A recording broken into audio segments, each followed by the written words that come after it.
We can see that the building is leaning slightly towards us. That was to easily pull up the bags of grain to the upper floors of the building.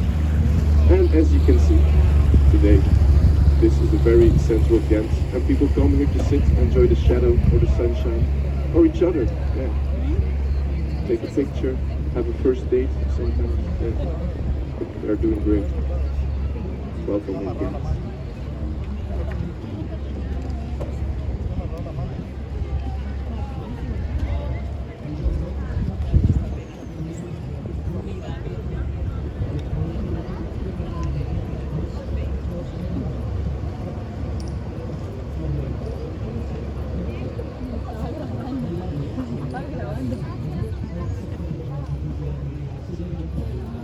We krijgen hier links een mooi beeld op de drie torens van Gent.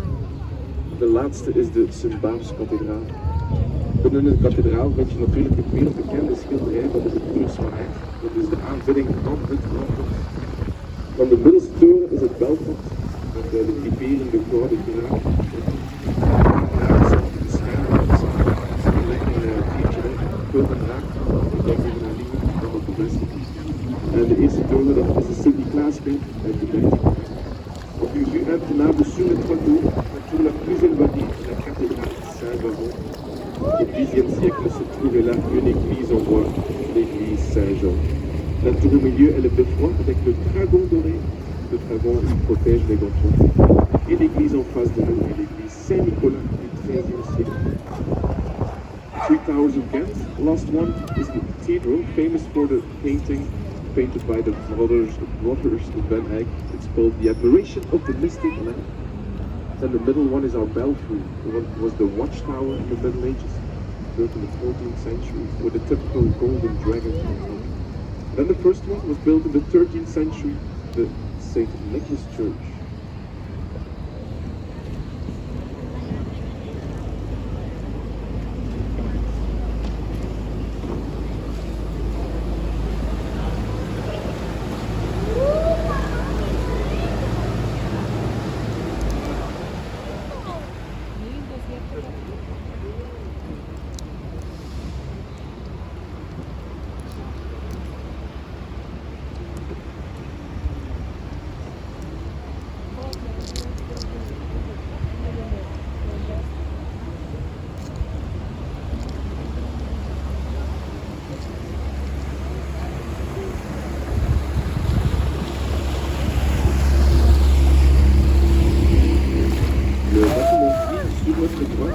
S'appelle Gent, un monastère des dominicains construit au XIIIe siècle.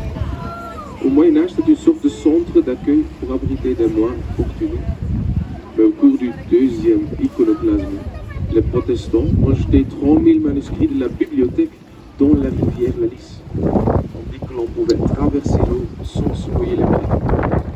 Et en 1963, l'ensemble du complexe a été acheté par l'université de Gent. Het gebouw hier aan de rechterkant is het pand, 13e eeuws Dominicanenklooster, dat tijdens de middeleeuwen voornamelijk werd gebruikt ter opvang van de armen en de benen. De boom net voorbij het pand, dat is de boom met de vogeltjes van Maarten. Nu zijn ze nog wit, maar als het donker wordt kleuren ze blauw op. Dat is een verwijzing naar de enige Belgische Nobelprijswinnaar in de geschiedenis. Het was Maurice Maeterlinck en dat was een Gentenaar.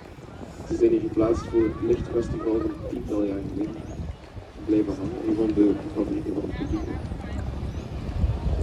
The wonderful grey building here on the right hand side of the water is called Pant.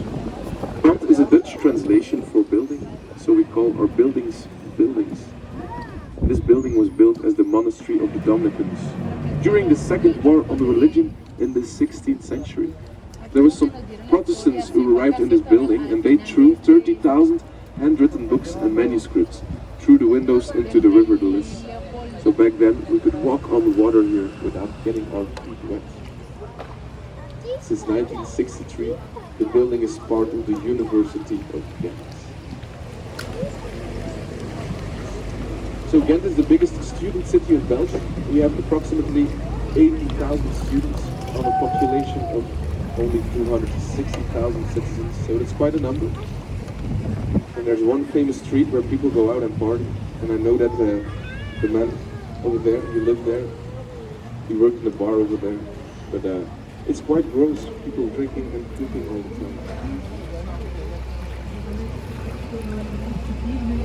De brug recht voor ons is de Sint-Michielsbrug.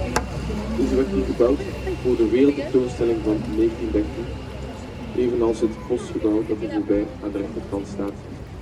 Het voormalig postgebouw, ja, dat is vandaag voor een Albert Heijn geworden. En de duurste hotelkamers van Gent zijn er ook ondergebracht. Het doet geen cocktails drinken trouwens. Le prochain pont est le pont Saint-Michel, construit sous cette forme pour l'exposition universelle de 1913. L'architecte du pont était Louis Cloquet. Il a également construit la gare Gonse-Saint-Pierre et l'ancien bureau de poste qui se trouve ici derrière le pont à droite. Et sous le toit, on voit 23 portraits de chefs d'État de l'époque qui étaient adhérés à l'Union de Poste Internationale. Aujourd'hui, le bâtiment n'a plus fonction comme poste, mais héberge une galerie marchande et un hôtel. So this is St. Michael's Bridge, my favorite bridge of Ghent. You're about to find out why.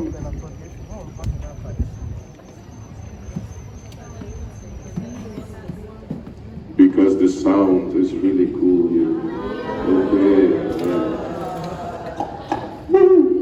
You can try if you want. Once in a lifetime. Oh, it's a quiet boat again. Alright. It's more interesting than history, right? So, back to history then. We can see that the bridge and the post office here were built at the same time. That was for the World Exposition of 1930. Then Ghent really had a facelift. We also built the Big Ben of Ghent back then, as you can see. That's the original one, and London is the copy.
We gaan hier naar de brug en heel mooi doorkrijgen op de oude vislijn van Gent.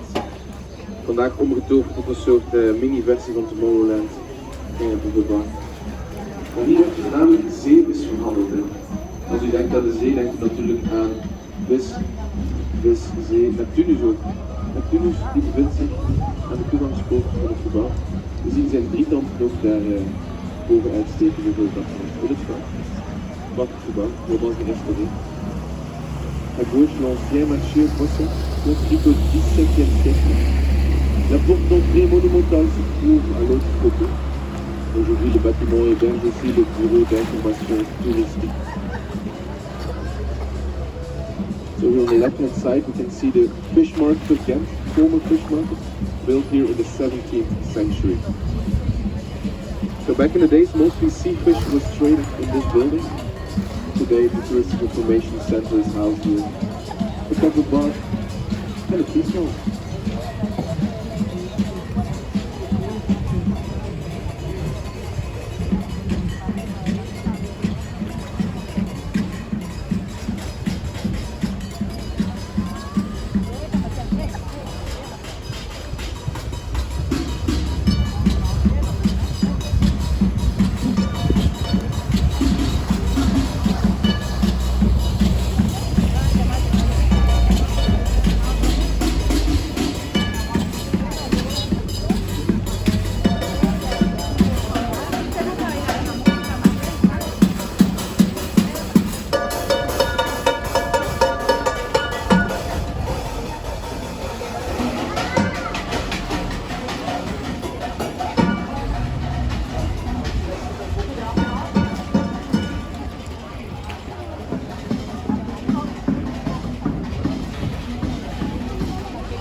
been to Brussels before, they might have seen the statue of a little boy urinating, right? Mannekes. There's a statue in Gent too, an original one. Here on the left-hand side, the White House. Just above the entrance door, you will see 3 little black statues. So the middle one is Mannekes of Gent. À gauche, une statue de Mannekes de Gand. Il se trouve au-dessus de la porte de la Maison Blanche. Après lui, ses sœurs jumelles, Lena en Luna. Dus ja, het smalle witte huisje aan de linkerkant, daar zien we Mannekes van Gent. Dus net boven de toegangsdeur daar, naast hem zie je nog 2 beeldjes staan. Dat zijn Lena en Luna, de tweelingzusjes. In totaal zijn er nog 3 originele standbeeldjes over van Mannekes. Dus natuurlijk in Brussel gekend en ook in Gerardsbergen beter gekend als Gisbaan, denk ik dan. Dus waarom Mannekes als nationaal symbool? Dat is heel eenvoudig. In de middeleeuwen had bijna iedere stad in Vlaanderen zijn eigen Mannekes. Want het was de mascotte van de leerlooiers. Dus toen gingen jonge jongetjes in ruil voor wat geld gaan plassen in de putten van de leerlooiers. Want in urine zit ammoniak en die maken het leder dan soepel en bewerkbaar. Au Moyen-Âge, presque tous les villes en Flandre avaient une statue de Mannekes. C'était la mascotte de la corporation des tanneurs. Donc les petits garçons allaient en échange de sous uriner dans les puits des tanneurs. Donc c'était l'ammoniac ou l'urine que les tanneurs utilisent pour travailler le cuir. So Mannekes, it's not a coincidence that we still have a couple of statues left. Back in the Middle Ages, he was the symbol of the tanners built house. So the tanners worked with leather. Back then, the small boys were asked by the tanners to pee in their pits. So in urine there's ammonia, and ammonia softens leather. And why asking urine to the small boys? Because the boys didn't drink alcohol yet, so the urine was more pure, better quality urine. It's important. However, the boys, they got smarter, they wanted to make more money, and they started adding water to the urine to trick the tanners. But the tanners were smart. Well, smart. They started tasting the urine to see how pure it was, and then decided the price. Yeah. So in the Middle Ages in Ghent, there was a profession of piss taster. You're welcome. I didn't want to know that.